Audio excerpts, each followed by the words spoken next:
Hello students, I am Akanksha Dudi, assistant professor in political science. तो आज हम पढ़ने जा रहे हैं पोस्ट बिहेवियरलिज्म। इससे पहले हमने बिहेवियरलिज्म के बारे में बातचीत की थी, तो एक बार उसको रिवाइज़ कर लेते हैं। बिहेवियरलिज्म को समझने के लिए हमें थोड़ा और पीछे जाना पड़ेगा और ट्रेडिशनलिज्म को समझना पड़ेगा। हमने वहाँ पर डिस्कस किया था कि ट्रेडिशनलिज्म क्या है।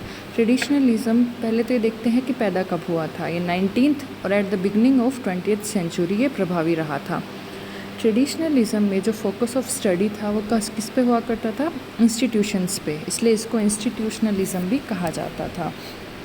जैसे फ्रैंक गुडनाउ ने 1904 में कहा था कि पॉलिटिकल साइंस का सब्जेक्ट मैटर है इन्वेस्टिगेशन ऑफ स्टेट। वहाँ पर सिर्फ इंस्टीट्यूशंस की और स्टेट की चर्चा की जाती थी। किसमें? ट्रेडिशनलिज्म में। अब जैसे एग्जाम्पल से समझते हैं, हमें जुडिशरी यानी न्यायपालिका की स्टडी करनी है। तो न्यायपालिका की स्टडी करने के लिए वहाँ पर हमें 3 इम्पोर्टेंट आस्पेक्ट की स्टडी करनी होगी।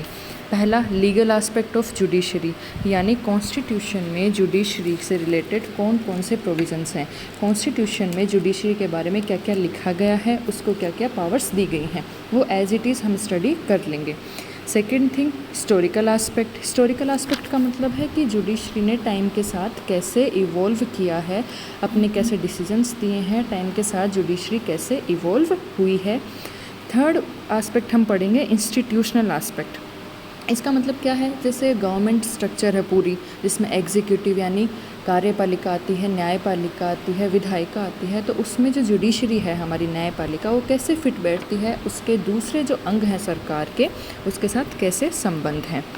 तो ये हो गया इंस्टीट्यूशनलिज्म या ट्रेडिशनलिज्म। तो इसमें किस पे फोकस किया जाता था? Mainly for the study of institutions. इसमें इंस्टीट्यूशंस की स्टडी की जाती थी। जो कॉन्स्टिट्यूशन में पावर्स दी गई हैं इंस्टीट्यूशन को, उनकी स्टडी की जाती थी। कॉन्स्टिट्यूशन में उनके क्या प्रोविजंस हैं, वो हिस्टोरिकल कैसे, उन्होंने हिस्ट्री में पीछे क्या क्या डिसीजंस दिए हैं, और उनके आपस में संबंध दूसरे स्ट्रक्चर्स के साथ कैसे हैं। उनमें जो काम करने वाले लोग थे, यथार्थ में जो उनको प्रभावित करते थे, उन पर स्टडी बिल्कुल भी नहीं की जाती थी। और उनसे जो बाहर के स्ट्रक्चर्स थे, जैसे राजनीतिक दल, दबाव समूह है, कोई सामाजिक संगठन, कोई हित समूह है, उनके बारे में स्टडी नहीं की जाती थी। यानी जो कॉन्स्टिट्यूशनल फ्रेमवर्क है उसमें ही रहकर स्टडी किया जाता था। तो इससे क्या हुआ था कि पॉलिटिकल साइंस दूसरे साइंस से काफ़ी पिछड़ गया था। देन इमर्ज हुआ बिहेवियरलिज्म, जो मैंने बताया था कि 1950 और 60s में प्रभावी रहा था। वेस्टर्न वर्ल्ड में इसका एमरजेंस हुआ था। तो बिहेवियरलिज्म क्या था? ट्रेडिशनलिज्म के क्रिटिसिज्म के रूप में एमर्ज हुआ। इन्होंने कहा कि ट्रेडिशनलिज्म में पॉलिटिकल साइंस एक प्योर साइंस नहीं रह गई है। हमें पॉलिटिकल साइंस को आज एक प्योर साइंस बनाना है, एक नेचुरल साइंस बनाना है। जो नेचुरल साइंस है उनके करीब लेके आना है। जैसे हम फिज़िक्स पढ़ते हैं, केमिस्ट्री पढ़ते हैं, बायोलॉजी पढ़ते हैं, इसमें हम क्या देखते हैं? इसमें जो फैक्ट्स होते हैं हम उनकी स्टडी करते हैं, उनको ऑब्जर्व करते हैं, उनके पीछे एविडेंस देते हैं, उन पर प्रूफ देते हैं। जैसे केमिस्ट्री में आप कोई रिएक्शन देखते हो, तो आप जैसे रिएक्शन पढ़ रहे हो, उसको लैब में जाके परफॉर्म भी करते हो उस रिएक्शन को, तो आप देखते हो, उसका एविडेंस भी देखते हो, प्रैक्टिकल भी होता है उसके पीछे। तो ये सब क्या है? एक नेचुरल साइंस है जिसमें हम फैक्ट्स की स्टडी करते हैं, सब्जेक्टिव मैटर की नहीं। अब इसके लिए हम क्या 2 चीज़ें समझते हैं। पहला, फैक्ट्स क्या होते हैं। सेकेंड, नॉर्मेटिव क्वेश्चंस क्या होते हैं।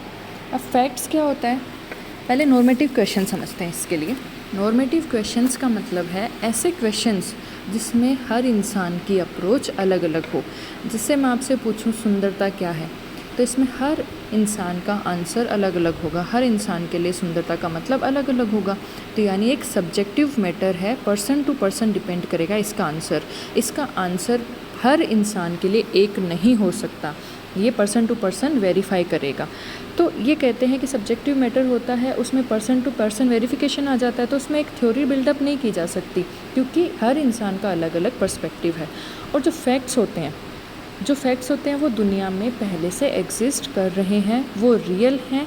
उनको हम सिर्फ बाहर से, वो हमारे बस की बात नहीं है, वो दुनिया में पहले से हैं, हम उनकी स्टडी कर सकते हैं। जैसे धरती गोल है, 2 और 2 4 होते हैं, ये सब क्या है? ये फैक्ट्स हैं। हम इनको सिर्फ ऑब्जर्व कर सकते हैं, इनकी स्टडी कर सकते हैं, इनको वेरीफाई कर सकते हैं ज़्यादा से ज़्यादा, और इन पर अपन थ्योरीज बिल्डअप कर सकते हैं। तो इन्होंने कहा कि अब पॉलिटिकल साइंस को हमें नॉर्मेटिव क्वेश्चंस से हटाकर फैक्ट्स के करीब लेकर आना है। हमें पॉलिटिकल साइंस में फैक्ट्स की स्टडी करनी है, जिनको हम देख सकते हैं, ऑब्जर्व कर सकते हैं, वेरीफाई कर सकते हैं, टेस्ट कर सकते हैं और अपनी थ्योरीज बिल्डअप कर सकते हैं।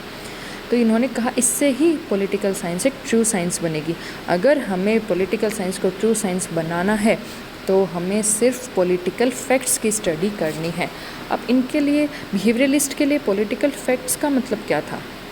पॉलिटिकल फैक्ट्स का मतलब था, जैसे हम बात करें लेजिस्लेचर की, विधायिका, कार्यपालिका या फिर समानता, हम पढ़ते हैं ना समानता के बारे में, लिबर्टी के बारे में, न्याय के बारे में, तो ये सब चीज़ें फैक्ट्स में नहीं आती।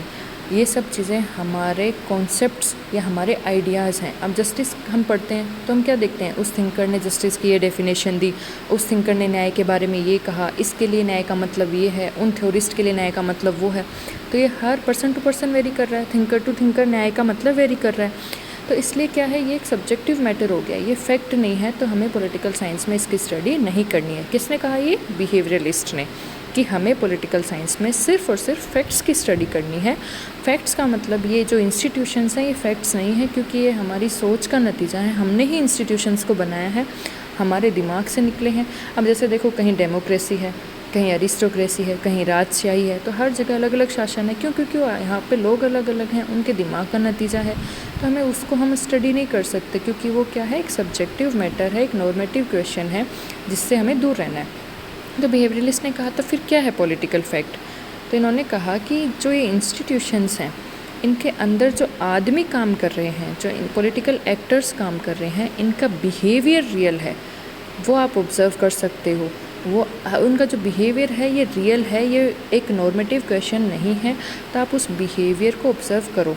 तो अब जब आप उस बिहेवियर को ऑब्ज़र्व करोगे तो आपको उसमें एक रेगुलरिटी, एक पैटर्न नज़र आएगा, कुछ ना कुछ। जैसे इनका कहना था कि जो मानव का बिहेवियर होता है उसमें कुछ फंडामेंटल, कुछ बेसिक समानताएं होती हैं उस बिहेवियर में। तो आपको बस उन समानताओं को, उन रेगुलरिटीज़ को ऑब्ज़र्व करना है, उनको थ्योरी में पिरोना है और उस पर अपने सिद्धांत बनाने हैं। यानी इसके लिए पॉलिटिकल फैक्ट का मतलब क्या है बिहेवियरलिज्म के लिए? मानव का स्वभाव, जिसमें कुछ पैटर्न्स पाए जाते हैं, उन पैटर्न को उठाओ, उन पे थ्योरीज बिल्डअप करो, अपने सिद्धांतों, उन सिद्धांतों को टेस्ट करो, वेरीफाई करो और उसी की स्टडी आपको इसमें करनी है। यानी ट्रेडिशनलिज्म से बिहेवियरलिज्म में आते आते क्या चेंज हुआ? ट्रेडिशनलिज्म में इंस्टीट्यूशंस की स्टडी की जाती थी, कॉन्स्टिट्यूशनल फ्रेमवर्क की स्टडी की जाती थी, और बिहेवियरलिज्म में ह्यूमन बिहेवियर की स्टडी की जाने लगी। यानी इन्होंने कहा कि एक पॉलिटिकल साइंस को हमें ट्रू साइंस बनाना है, इसलिए हमें ह्यूमन बिहेवियर की स्टडी करनी पड़ेगी। जो पॉलिटिकल एक्टर्स होते हैं इंस्टीट्यूशंस में, उनकी स्टडी करनी पड़ेगी। जो राजनीतिक दल में जो लोग काम कर रहे हैं, लीडरशिप है, अधिकार तंत्र है, इन सब जो लोग हैं इसके अंदर जो काम कर रहे हैं, उनकी हमें स्टडी करनी पड़ेगी। यानी ट्रेडिशनलिज्म के क्रिटिसिज्म के रूप में बिहेवियरलिज्म का उदय हुआ। इस पर अपन ने आगे बात की थी कि डेविड ईस्टन इसके प्रेरणेता थे। इन्होंने एक आर्टिकल भी लिखा था जिसका नाम है the current meaning of behaviourism. ये इन्होंने लिखा था 1967 में। तो एक आर्टिकल लिखा डेविड ईस्टन ने, करंट मीनिंग ऑफ बिहेवियरलिज्म, और इन्होंने 8 इंटेलेक्चुअल फाउंडेशन स्टोन्स भी दिए थे। 8 जो दिए थे मैंने बताया था, जैसे नियमितता, सत्यापन, तकनीक, परिमाणीकरण, वैल्यूज़ का मतलब यहाँ क्या था कि पॉलिटिकल साइंस को हमें वैल्यू न्यूट्रल रखना है, वैल्यूज़ से दूर रखना है। हमें यहाँ जजमेंट नहीं देना। जैसे हमने कोई चीज़ देखी, उसको सिर्फ हमें ऑब्ज़र्व करना है, उसके बारे में पढ़ना है, उसी पे हमें नॉलेज बिल्डअप करना है। हमें उसके बारे में अपना जजमेंट नहीं देना कि ये सही है या नहीं, ये गलत है या सही है, क्या है, अपना जजमेंट नहीं देना। हमें वैल्यूज़ से दूर रहना है। हमें सिर्फ फैक्ट्स को देखा, उनको ऑब्जर्व किया, उनकी स्टडी की, उनको टेस्ट किया, उन पे अपनी थ्योरीज बिल्डअप कर दी, उन पे अपना नॉलेज बिल्डअप कर दिया। हमें हमारा काम जजमेंट देना नहीं है, यानी क्या सही है क्या गलत बताना हमारा काम नहीं है। तो ये था इसमें वैल्यूज़ का मतलब। फिर अगला था व्यवस्थापन यानी सिस्टमेटाइजेशन। इसका मतलब क्या था, जो भी स्टडी होगी वो सिस्टमेटिक होगी। उसके बाद था शुद्ध विज्ञान, यानी हमें पॉलिटिकल साइंस को एक शुद्ध विज्ञान बनाना है, प्योर साइंस बनाना है। मतलब जो हमने थ्योरीज बिल्डअप की हैं उसका एम है सिर्फ नॉलेज बिल्डअप करना। इसका एम ये नहीं होगा कि आप मतलब समाज में जा रहे हो, वहाँ पे जो प्रॉब्लम्स हैं उनका सॉल्यूशन ढूंढने की कोशिश कर रहे हो। आपको ऐसा कुछ नहीं करना, आपको सिर्फ नॉलेज बिल्डअप करना है, इसको एक साइंटिफिक अप्रोच बनाना है। आपकी जो रिसर्च है वो अप्लाइड नहीं होगी, मतलब it will not be for the solution of political problems, it will only be for knowledge purpose. आपको सिर्फ नॉलेज गेन करना है। And the last point was integration. Integration मतलब एकीकरण। आपको जो अदर सोशल साइंसेज हैं उनके साथ इंटीग्रेशन करना है। ये मैं बता चुकी हूँ कि दूसरे जैसे मानव के व्यवहार में कुछ समानताएं पाई जाती हैं और जो दूसरे सोशल साइंस हैं वो मानव के व्यवहार का दूसरा पहलू पढ़ती हैं, दूसरा पहलू उसमें स्टडी किया जाता है। तो यानी हम पॉलिटिकल साइंस को उसके साथ इंटीग्रेट करके मानव का व्यवहार अच्छे से पढ़ सकते हैं, उससे अपन यूज़फुल थ्योरीज काम में ले सकते हैं। जैसे है इकोनॉमिक्स हो गई, साइकोलॉजी हो गई, तो इन चीज़ों से हम मानव के व्यवहार के बारे में और अच्छे से जान सकते हैं और वहाँ से थ्योरीज और साइंस और कुछ नॉलेज है वो अपन गेन कर सकते हैं। तो इन्होंने कहा कि पॉलिटिकल साइंस को अलग थलग नहीं रखना, हमें इसको इंटीग्रेट करना है विद अदर सोशल साइंसेस। आगे बात समझ में, इसके थिंकर्स थे जैसे डेविड ईस्टन है, रॉबर्ट डेहल है, आर्थर बेंटले है। तो रॉबर्ट डेहल ने बिहेवियरलिज्म को बोला था protest movement in political science. अब हम बिहेवियरलिज्म की कुछ बुक्स देख लेते हैं। जैसे बेंटले ने लिखी थी, आर्थर बेंटले था, उन्होंने लिखी द प्रोसेस ऑफ गवर्नमेंट। उसके बाद ग्राहम वालस, इन्होंने लिखी ह्यूमन नेचर इन पॉलिटिक्स। इसके बाद चार्ल्स मैरियम, इन्होंने लिखी न्यू एस्पेक्ट्स ऑफ पॉलिटिक्स। फिर हराल्ड लॉसवेल, इन्होंने लिखी साइकोपैथोलॉजी एंड पॉलिटिक्स। एंड इनकी सेकेंड बुक थी Politics, Who Gets What, When and How. तो ये थिंकर्स थे और उनकी कुछ बुक्स थी। तो यहाँ पे अपना बिहेवियरिज्म का समरी एंड होती है।